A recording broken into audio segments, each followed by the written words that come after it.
Patrick Radzoel, vous êtes l'un des co-rédacteurs de cette constitution malgache. Vous étiez également membre de l'équipe de campagne du président R.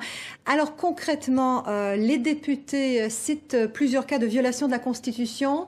Ils accusent notamment le président de non-respect de la séparation du pouvoir, j'en cite quelques-uns, d'ingérence à l'Assemblée nationale, d'obstacles à la création d'une commission électorale indépendante.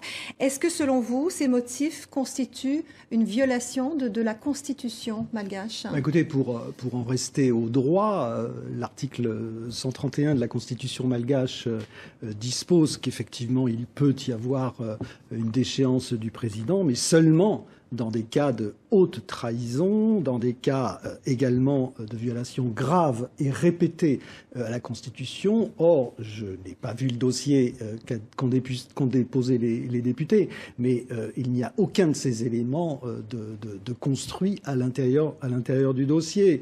Par ailleurs, les articles 49 et 50 de la Constitution peuvent également permettre un empêchement soit temporaire, soit définitif, mais là, ce serait dans un cas d'incapacité physique ou morale, ce qui n'est pas le cas non plus de l'état de santé du président Eradzenarl Mampian. Alors pourquoi les députés se permettent-ils d'avancer des accusations aussi lourdes, violation de la Constitution, si ce n'est pas le cas ? Écoutez, je ne pense pas que le président de la République ait violé à aucun moment la Constitution, sinon les députés l'auraient souligné, sinon un certain nombre d'observateurs l'auraient souligné également. Le président Eradzenarl Mampian a été élu il y a un petit peu plus d'un an pour mettre en place un certain nombre de choses pour le développement de Madagascar. Il est en ce moment en train de construire les bases de ce développement, les bases juridiques, les bases en tant que ressources humaines, les bases en tant que également, entre guillemets, le nettoyage pour la bonne gouvernance.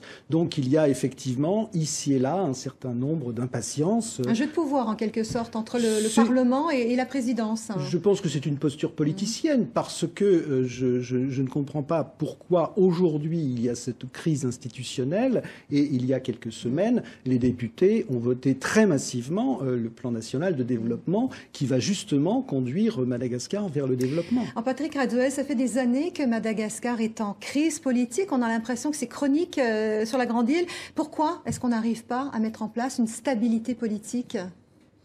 Je crois qu'on parle beaucoup trop et on n'agit pas assez. On parle beaucoup trop et il y a beaucoup, disons, d'interférences dans la vie politique à Madagascar. Il y a également d'énormes cas de corruption dans la vie politique malgache depuis très longtemps. Donc on a du mal à stabiliser une classe politique qui aurait un certain nombre de moyens, mais on ne peut pas donner les moyens aux députés et à tout l'appareil d'État si on ne crée pas nous-mêmes des richesses.